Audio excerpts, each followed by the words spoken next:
The forest was waking up, bathed in a cold dawn that felt more like dusk. Mist wove its way around the gnarled trees, drifting lazily over the rocky ground as if guarding the secrets of the woods. Mason, Riley, and Carter moved slowly, their steps deliberate, each crunch of leaves or snap of a twig breaking the silence like a shout. They hadn't spoken in hours, but the tension between them was palpable. It seemed that the deeper they ventured, the thicker the air grew, as though something was watching them from every shadow. After what felt like an eternity, Mason finally broke the silence. "We need to keep an eye out. This forest, it's different." He wasn't sure what he meant by that, but he could feel it, the odd heaviness that lingered around them. Riley nodded, glancing around as though trying to find the eyes she felt watching them. "Do you think there's anyone, or anything else here?" "Not anyone," Carter muttered, his voice low. "Something, though." He trailed off, his gaze fixed on something deep in the trees, but he didn't elaborate. His presence had become increasingly cryptic since they left the city's last remnants behind. Their supplies were dwindling. A few cans of food, a couple of water bottles, and what little ammunition they had left was all that stood between them and an end they were all too aware of. Hunger gnawed at their bellies, but they pushed forward, unwilling to stop and risk whatever creatures lurked just out of sight. They reached a narrow clearing where the mist had settled thickly over a small pond. The water was dark, the surface almost perfectly still. Mason felt his instinct sharpen, something wasn't right.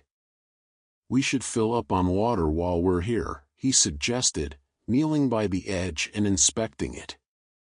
The water seemed clean enough, though a sense of unease prickled at the back of his mind.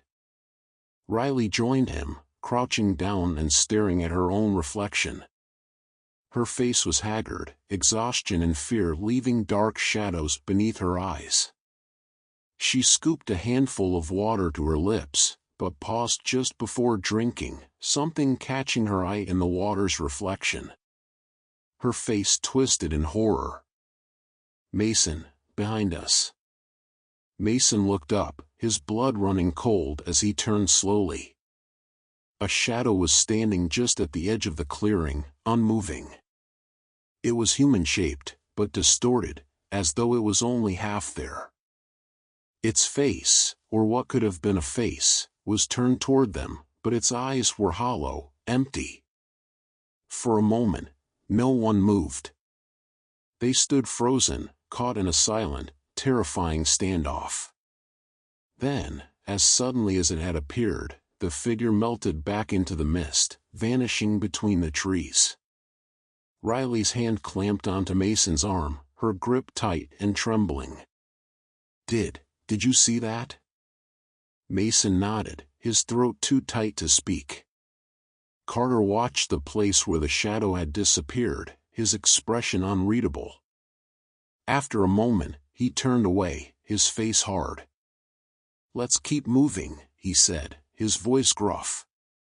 "Standing around won't do us any good." They continued on, the eerie silence pressing in on them, each of them stealing glances at the trees around them, their nerves fraying. The sight of that figure was etched into Mason's mind, and with every step, he felt the weight of it pressing on him. Hours passed, and the mist thickened, casting a ghostly light over everything. They stumbled upon what looked like a camp, though it had clearly been abandoned for years. Tattered tents and crumbling supplies were strewn about, covered in mildew and moss. The sight was unsettling, evidence that others had tried to make a life out here and had failed. Mason kicked at a moldy, empty can that rolled a few feet before coming to a rest beside an old, water-damaged journal. The pages were swollen, almost fused together from years of rain and dampness, but the ink had left faint impressions. Curiosity overcame him, and he bent down, picking it up carefully. He opened it to a random page, his eyes scanning the blurred words. Days without food, can feel them watching us, whispering in the dark. A chill ran down his spine as he read on. Something in the water, creatures in the mist, not alone. Riley looked over his shoulder, her face pale. It sounds like they saw the same things we did. Carter took a step back, his eyes narrowing. This place isn't safe. Whatever they saw, it got to them eventually. They left the camp, though the entries from the journal weighed heavily on Mason's mind. The parallels were too close, as though they were following in the footsteps of people who had already lost their battle with the forest. As they walked, Mason became acutely aware of the sounds around them.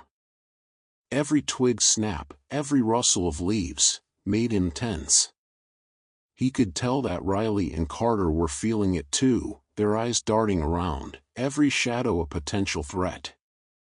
"Why did you come south?" Riley asked Mason suddenly, breaking the silence. Mason hesitated. It was a question he had asked himself countless times but never fully answered. I thought there would be something left down here. Something better than the ruins we left behind. But do you still believe that?" Her voice was soft, and there was a note of vulnerability in it. He didn't answer immediately, the words heavy on his tongue. "I don't know anymore. But I know I'm not giving up." "Not yet." Riley nodded, her face thoughtful. "I just don't want to die out here, Mason. Not like the people in that camp." The forest seemed to close in around them, and Mason felt a growing weight on his shoulders, a sense that they were treading on ground that didn't want them there. They moved quietly, the mist making it impossible to see more than a few feet ahead. Then they heard it, a whisper, faint but unmistakable, drifting through the trees. It was a language they didn't recognize, a strange, low murmur that seemed to come from all around them. What is that?" Riley whispered, her voice barely audible. Carter shook his head, his face pale. "Keep moving.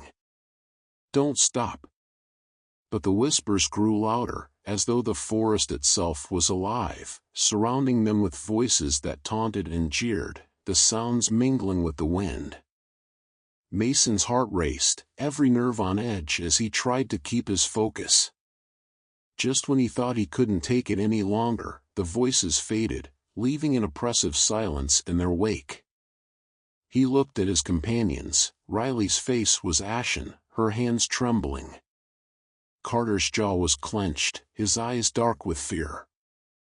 The path they were on led them to the edge of a cliff, overlooking a wide, shadowy valley below. It should have been a breathtaking sight, but something about it was wrong.